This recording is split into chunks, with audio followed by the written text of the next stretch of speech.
हरिओम प्रिय दर्शकों, यदि आपकी मेष राशि या मेष लग्न है तो इस वीडियो को बहुत ध्यान से देखिएगा, समझिएगा। इस वीडियो में हम समझने वाले हैं कि दिसंबर का महीना आपके लिए कैसा रहने वाला है। दिसंबर के महीने में कौन कौन सी ग्रह स्थितियाँ बदलेंगी और उनके क्या प्रभाव होंगे, कौन कौन से योग संयोग बनने वाले हैं, क्या उपाय आपको करना चाहिए, संपूर्ण चर्चा हम करेंगे। और ये वीडियो बहुत महत्वपूर्ण है क्योंकि ये मासिक राशिफल है जिसमें हम सभी ग्रह स्थितियों को एक साथ समझते हैं। क्योंकि जब आप अलग अलग ग्रह स्थितियों को सुनते हैं, समझते हैं, तो कई बार कन्फ्यूजन हो जाता है कि उसी समय कोई ग्रह अच्छा फल दे रहा होता है परंतु फिर उसी समय कोई दूसरा ग्रह बुरा फल दे रहा होता है। तो ये कन्फ्यूजन हो जाता है कि होगा क्या। परंतु इस वीडियो में हम सभी ग्रह स्थितियों को समझेंगे और सभी के प्रभाव को एक साथ समझने वाले हैं। प्रिय दर्शकों, सबसे पहले हम ग्रह स्थितियों को समझ लेते हैं, उसके बाद फलादेश समझेंगे। तो ग्रहों के राजा सूर्य का परिवर्तन 15 नवंबर को होने जा रहा है। ये देवगुरु बृहस्पति की राशि धनु राशि में गोचर करना प्रारंभ करेंगे 15 नवंबर से।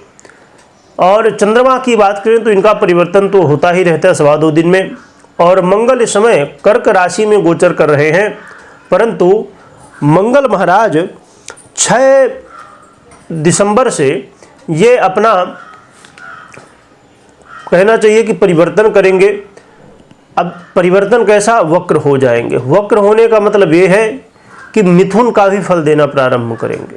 परंतु अब धीरे धीरे मंगल की जैसी स्थिति आगे बढ़ती जा रही है वैसे वैसे मंगल महाराज अब अपने नीचत्व में कमी ला रहे हैं, परंतु अभी नीच के ही हैं, इसलिए दोनों के प्रभाव मिलने शुरू हो जाएंगे। ये कर्क के और मिथुन के दोनों के प्रभाव अब वक्री अवस्था में आपको मिलेंगे।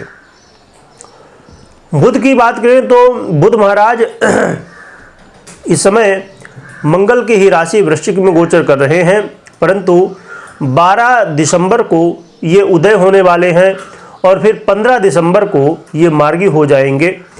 तो अब मार्गी होके और उदय होके फिर आपको फल देंगे। इसके बाद देवगुरु बृहस्पति को देखें तो देवगुरु बृहस्पति इस समय वृषभ पर ही गोचर कर रहे हैं।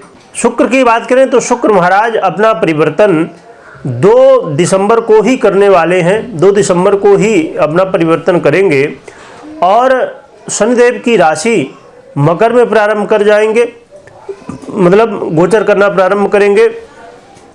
और फिर पुनः दिसंबर के महीने में ही 28 दिसंबर को पुनः शनिदेव की राशि कुंभ में गोचर करना प्रारंभ करेंगे।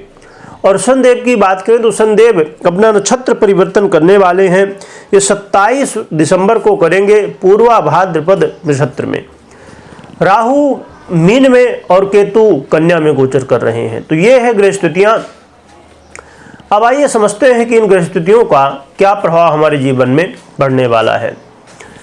तो यदि स्वास्थ्य के दृष्टिकोण से देखा जाए तो इस महीने आपको स्वास्थ्य का थोड़ा ध्यान रखना चाहिए और साथ में ये भी ध्यान रखना है कि आपको सबसे ज़रूरी है कि अपने खान पान में संयम और अपने स्वास्थ्य के साथ साथ में अपने माता पिता के स्वास्थ्य का भी ध्यान रखिए। ये बहुत ज़रूरी होगा।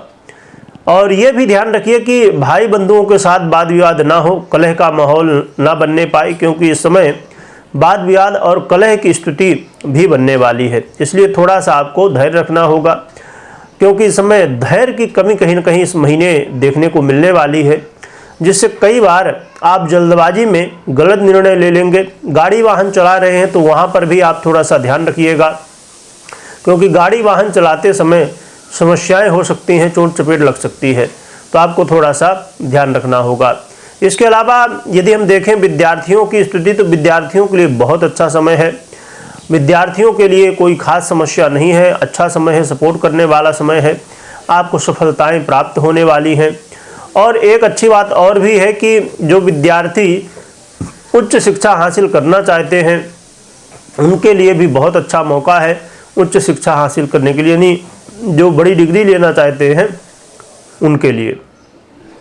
और दाम्पत्य जीवन की स्थिति देखी जाए तो दाम्पत्य जीवन की स्थिति अब पहले से बेहतर होने वाली है। दाम्पत्य जीवन में सुधार की स्थिति देखने को मिलने वाली है।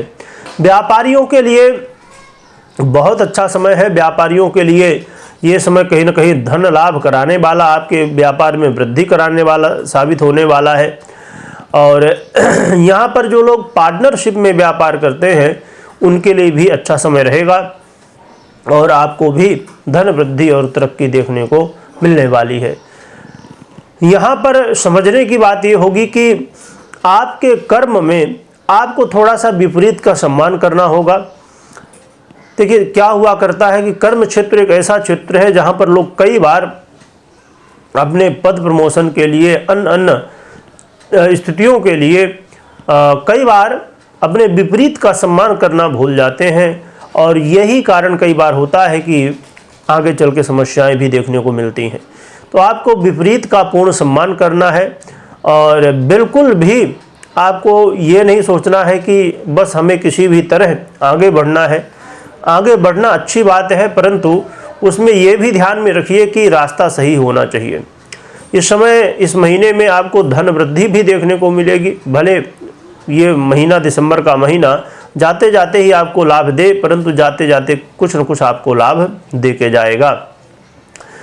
और देखा जाए तो आपके करियर की स्थिति बहुत बढ़िया है। आपके करियर में कहीं ना कहीं अब पॉजिटिव बदलाव होने वाले हैं, जो कि बहुत बड़े बदलाव नहीं, परंतु हाँ बदलाव तो होने ही वाले हैं। लाभदायक स्थिति बनने वाली है।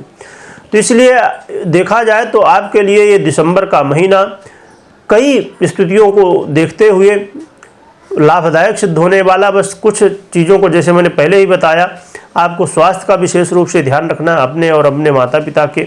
और जल्दबाजी इस महीने बिल्कुल भी नहीं करना है। धैर्य के साथ, बिल्कुल संयम के साथ आपको जो भी काम करना है तो संयम के साथ करना। जल्दबाजी करेंगे तो बने हुए काम बिगड़ सकते हैं। यहाँ पर रही बात कि उपाय क्या करना चाहिए आपको, तो उपाय के रूप में आप नित्य प्रति प्रयास करें सबसे पहले कि अपनी दिनचर्या को बेहतर कर लीजिए। जितना दिनचर्या आपकी बेहतर होगी उतना ही बढ़िया है। और हनुमान जी की आराधना आप करिए। हनुमान जी की आराधना करने से आपका कल्याण होगा। हनुमान चालीसा पढ़िए, सुंदरकांड पढ़िए, रामायण पढ़िए। जितना भी आपके पास समय हो उस अनुसार आप पाठ कर सकते हैं, मंत्रों का जप कर सकते हैं। और सबसे बड़ी बात ये होगी कि हनुमान जी की आराधना आप घर में तो करें ही, मंदिर भी जाने का यदि मौका मिले तो वहाँ भी जाएं, दर्शन करें और भगवान का आशीर्वाद प्राप्त करें। इससे और भी बेहतर आपको परिणाम देखने को मिलने वाले हैं। तो ये उपाय कर सकते हैं। और कोई महत्वपूर्ण निर्णय ले रहे हैं तो सबसे पहले जन्म कुंडली का विश्लेषण अवश्य कर लें, जान लें, समझ लें और इसके बाद ही निर्णय लें। क्योंकि कई बार जब हम कई ग्रह स्थितियों को देखते हैं, सुनते हैं कि हमें ऐसा फल मिलेगा, वैसा फल मिलेगा, परंतु कई बार मिलता है, कई बार नहीं मिलता। उसके पीछे क्योंकि आधा ये प्रभाव देता है आपकी गोचर कुंडली जो आप सुन रहे हैं, और आधा प्रभाव आपकी पर्सनल जन्म कुंडली, यानी कि 50-50 दोनों का प्रभाव होता है। इसलिए बिना पर्सनल जन्म कुंडली के समझे हम निर्णय नहीं ले सकते हैं कि क्या स्थिति हमें मिलने वाली है। वीडियो देखने के लिए बहुत बहुत धन्यवाद।